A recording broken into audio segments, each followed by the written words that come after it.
यो भेनाहरू चाहिँ है यहाँ आमुसको नङ काटिदिँदो रहेछ है भेना मछाड बस्यो भने त मर्छ होला यहाँ नि किन यहाँ चौरी परेको छ भन्छ आसिङले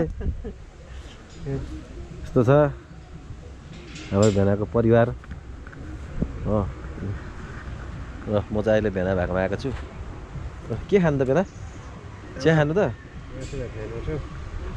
म फेरि गोरुको मासु खाँदिनँ भेना सुँगुरको मात्रै खान्छु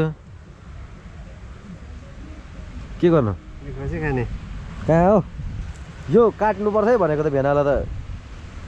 ल कहिले हुन्छ काट्नुपर्छ काटेर सुँगुरलाई चारो को नआउने यति बेला फेरि आमा आमा साथ नुहाइदिएको भर्खर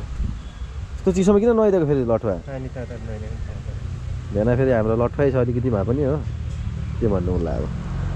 अब दिदी पनि दुई शब्द बोलिदिन्छ त्यो एउटा पानी त हुन्छ बोल्नु न दुई शब्द रुक गर्ने नि जाडोले कहाँ भेना अब दिदीलाई पनि दुई शब्द राखिदिनु भन्नु त छिटो